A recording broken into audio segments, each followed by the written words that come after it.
مرحبا كيفك شو هالشي حكي Arabic هلا.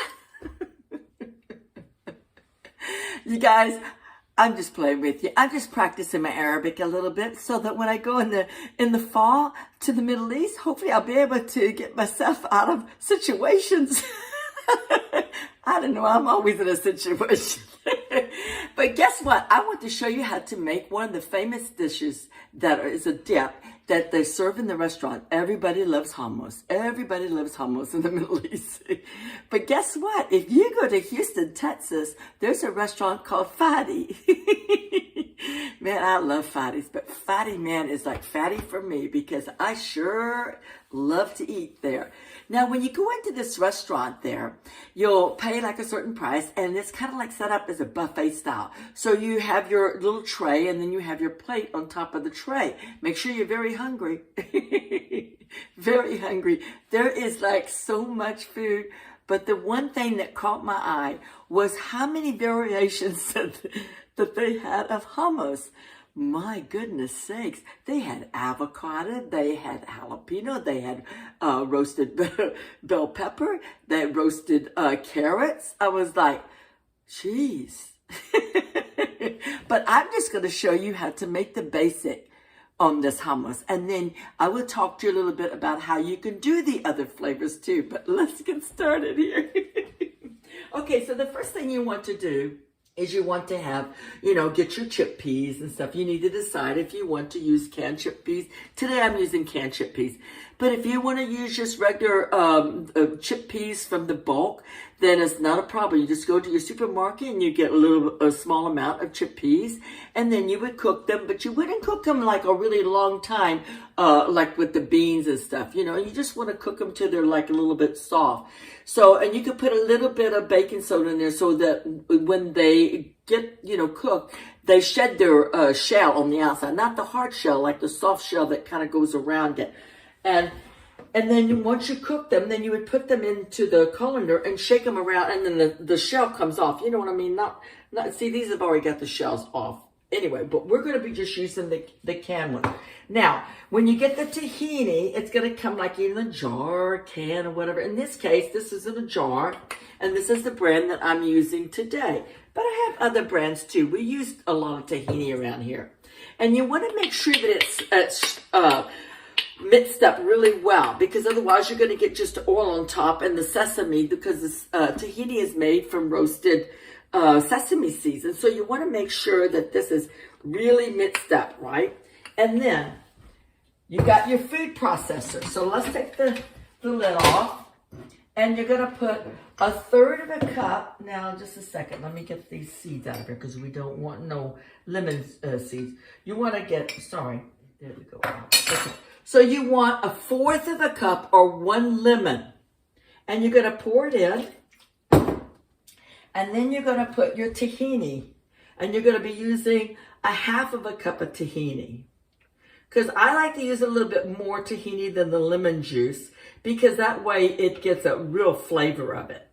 And you can get a really excellent tahini also at Trader Joe's. It's called organic tahini. And Trader Joe's, that tahini is actually one that is pretty much close to the Ethiopian tahini. Okay, so we got that in there. Then we're going to put our lid back on. But before we put the lid back on, I'm going to go ahead and add a clove, pretty much a large size clove there, of garlic. And I'm going to run this machine. And you want to run it and run it and run it to really make that creamy. That's one of the things that helps to make this hummus come out so well.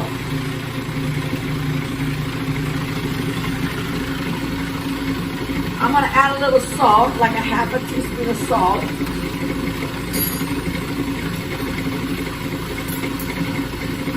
And I'm going to add about 1 teaspoon of cumin.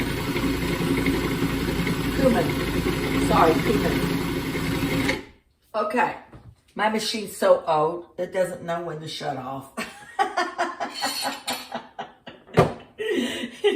Okay, and I'm going to add about 1 tablespoon of olive oil. Sometimes I get lazy and just throw everything in at one time and run the whole machine. But in this case, I'm not. Okay, so now that's mixed up pretty good. Yeah. I'm going to add a little bit more juice to that from that can, about a tablespoon, just to kind of make it like more smooth. Now,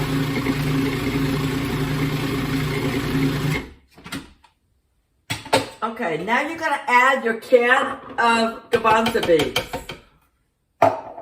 And you're going to put them in there and you're going to run that and just run it and run it and run it. Sure smells good. It's looking pretty good though. Okay, let's see how that's looking.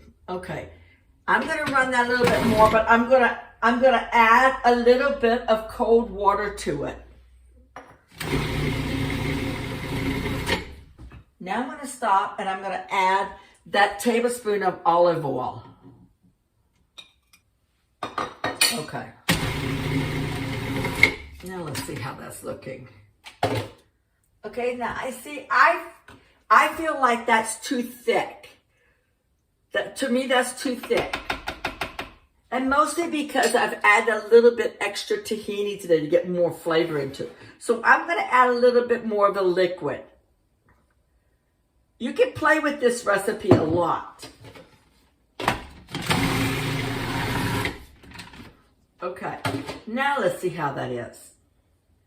Okay, see that's better, but it could actually be even thinner. You could make it even thinner, or you could keep it if you like it thick like that, then you can leave it thick.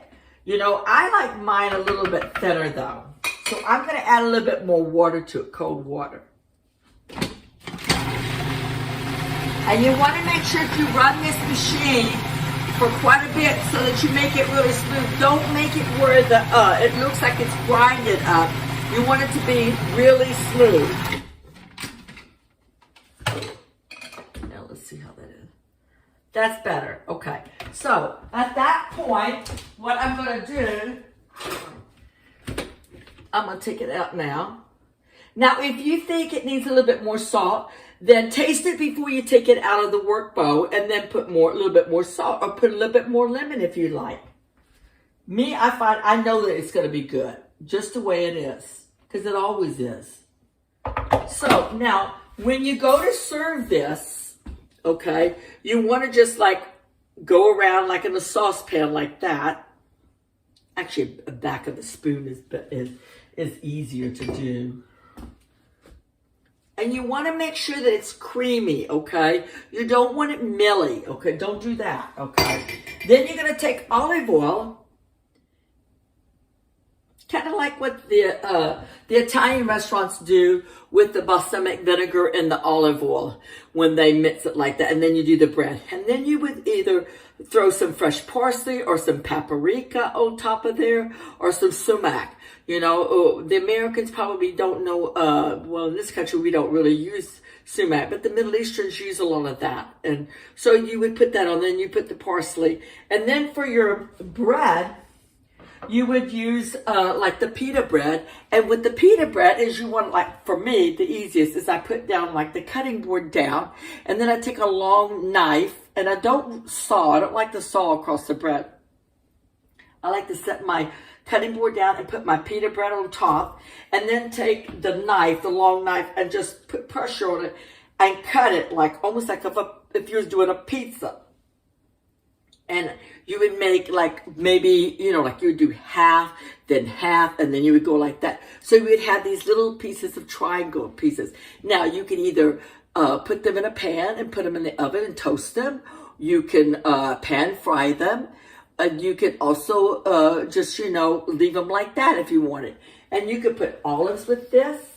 And this is a delicious thing to serve with guests, you know, with wine and stuff. With some either the split green olives or the Kalamata olives. Or even you could use the ones that they're like black and they look wilted.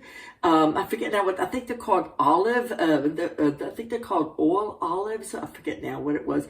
But at the Middle Eastern shop, they have them. That's my favorite. My daughter doesn't like them, but that's my favorite. And anyway, so now let's talk about the variations, okay, of this hummus. So now at this point, suppose you want to make different flavors, okay? So then you would take, I would take this out and keep my regular hummus.